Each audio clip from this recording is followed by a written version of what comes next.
का हमारा टॉपिक है locus. Fine and projective geometry का एक टॉपिक है ये लोकस। ठीक है जी, इसमें क्या होता है, ये क्या चीज़ है? The curve passing through the all points, एक ऐसी कर्व या एक ऐसी लाइन जो वो तमाम पॉइंट्स से पास करे with satisfy the given conditions is called locus. और वो पॉइंट्स जो हैं वो गिवन कंडीशंस को भी सेटिस्फाई करें, that is called locus.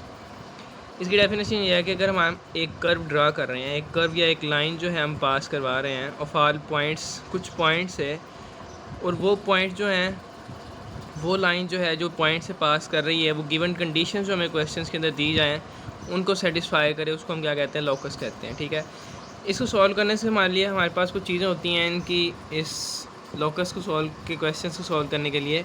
To solve the problem of locus we can need two things, कि जब हमने लोकस के क्वेश्चंस देखने हैं तो उसके अंदर हमें दो चीज़ें चाहिए होंगी।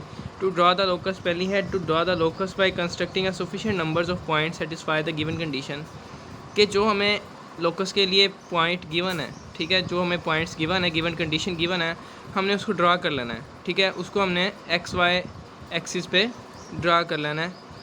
उसके बाद दूसरा पॉइंट है कि to discuss the nature of locus that is determine the properties of curve. फिर जब हमने उसको ड्रा कर लेना तो दूसरा स्टेप हमने क्या करना है कि उस पॉइंट्स को ड्रा करने के बाद हमने देखना है कि ये पॉइंट जब हमने ड्रा किए हैं जो कि गिवन कंडीशंस को सेटिस्फाई कर रहे हैं, उनकी नेचर क्या है, वो क्या चीज़ बना रहे हैं, वो पैरेलल लाइन बना रहे हैं, परपेंडिकुलर लाइन बना रहे हैं, सर्कल बना रहे हैं, ट्रायंगल बना रहे हैं, वो क्या चीज़ बना रहे हैं, वो कैसी कर्व बना रहे हैं। ठीक है, हमने उनकी कंडीशंस, उनकी उसकी नेचर को देखना है और उसकी इक्वेशंस फाइंड कर लेनी है, उसकी प्रॉपर्टीज़। ठीक है, तो एग्जांपल है, हम देखते हैं कि इसको हम कैसे लोकस को फाइंड करते होते हैं, कैसे इनके क्वेश्चंस को देखते हैं। एग्जांपल है जी, find the equation of the locus. हमने लोकस की इक्वेशन फाइंड करनी है of a point whose distance from, एक ऐसा पॉइंट जिसका डिस्टेंस जो है -1 2 से लेकर इज़ ऑलवेज इक्वल टू 4। हमारे पास एक पॉइंट गिवन है -1 2, और हमने कह रहा है कि एक पॉइंट, इस पॉइंट से लेकर 4 पॉइंट जो है इसका डिस्टेंस जो होगा वो इक्वल रहेगा। हमने ये पॉइंट ले लेना है, पहले तो एक्स वाई एक्सिस पे इस पॉइंट को देखना है कि ये पॉइंट कहाँ लाई करता है।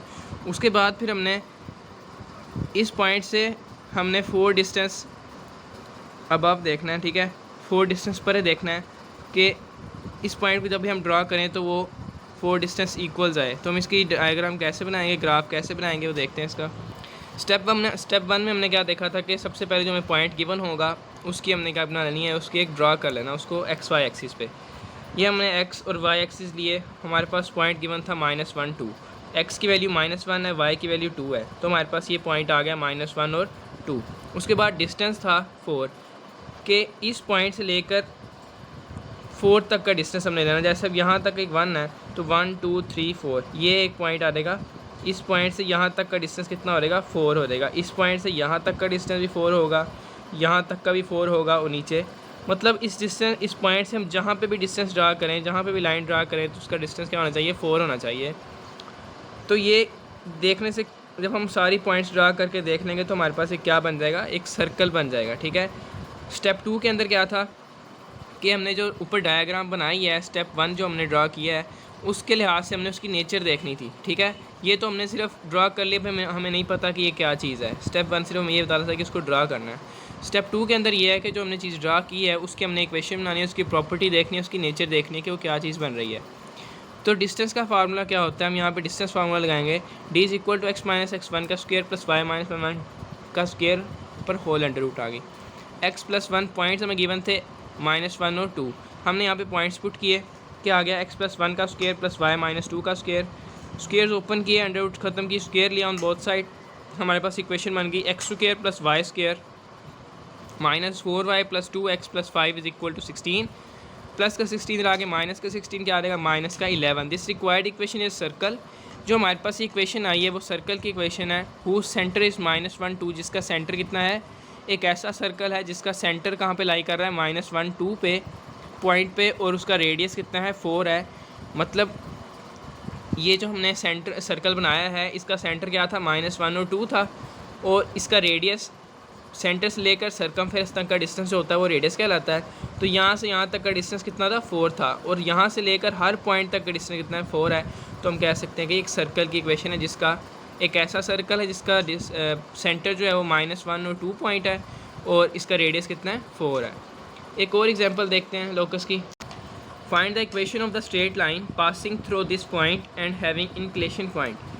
वो कहता है कि हमने इक्वेशन फाइंड करनी है, स्ट्रेट लाइन की इक्वेशन फाइंड करनी है जो कि पास कर रही है इस पॉइंट से, और उसका इंक्लिनेशन एंगल कितना है, 3π/4 है।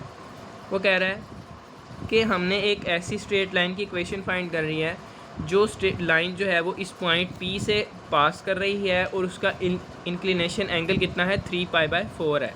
हमें दो चीज़ें गिवन है, एक पॉइंट गिवन है और एक उसका एंगल गिवन है, तो हमने उसकी इक्वेशन फाइंड करनी है। ठीक है, तो स्टेप 1 क्या था जी, हमने जो हमें पॉइंट्स और कंडीशंस गिवन होंगी हमने उनके लिहाज से उसको ड्रा करना है, उन पॉइंट्स को ड्रा करना है। तो स्टेप 1 के अंदर हम देखते हैं, स्टेप 1 हमें चीज़ें गिवन थी, पॉइंट गिवन थे और इंक्लिनेशन एंगल गिवन था।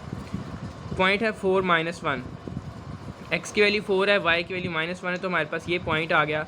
अब इस पॉइंट पे हमने ये लाइन ड्रा की, अगर हम ऐसे ड्रा करें, ठीक है, तो ये एंगल बनता है 3π/4 का, ये एंगल बनता है। हमने यहाँ पे इस लाइन की, ठीक है, अब हमने ये जो एंगल बना हमने ड्रा किया, ठीक है, अब हमने इस लाइन की हमने क्या करनी है, इक्वेशन फाइंड करनी है।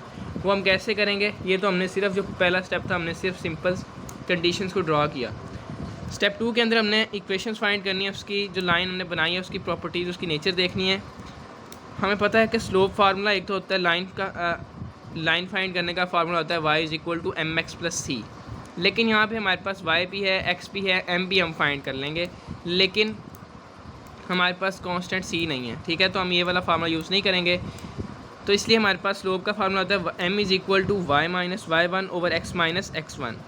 m हमने फाइंड करना है, पॉइंट्स तो हमारे पास गिवन है। We know that slope of inclination slope क्या होती है, हमने जब देखा था कि वो tan अल्फ़ा के इक्वल होती है। ठीक है, tan अल्फ़ा क्या है, अल्फ़ा एंगल हमें गिवन है 3π/4। हम यहाँ पे उसके एंगल पुट करेंगे तो हमारे पास m की वैल्यू कितनी आ रहेगी, -1। अब इस m की वैल्यू को यहाँ पे पुट करेंगे -1, और जो हमें पॉइंट गिवन था 4 - 1 उसकी वैल्यूज़ को हम यहाँ पे पुट कर देंगे इस फार्मूले में। तो हमारे पास इक्वेशन जो बनेगी क्या बनेगी, -1/1।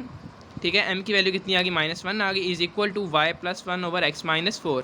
ये हमने पॉइंट जो गिवन था 4 - 1 उसकी वैल्यूज़ पुट की हैं। पुट करने से हमने इसको क्रॉस मल्टीप्लाई करवाया, क्या बन गया, -x + 4 = y + 1। इसको हम रीअरेंज कर लेंगे तो हमारे पास इक्वेशन आ जाएगी y + x - 3 = 0, जो कि इस पॉइंट और इस इंक्लिनेशन एंगल की इक्वेशन है, इस लाइन की इक्वेशन है। ठीक है, तो ये था आज का हमारा टॉपिक, लोकस क्या चीज़ होती है, इसे हम कैसे ड्रा करते हैं। इसके 2 स्टेप हैं कि पहला स्टेप जो हमें गिवन कंडीशंस होंगी, ठीक है, उसके लिहाज से हमने उनको ड्रा करना है, और सेकंड स्टेप के अंदर वो जो हमने चीज़ ड्रा की है उसकी हमने नेचर, उसकी प्रॉपर्टीज़ देखी।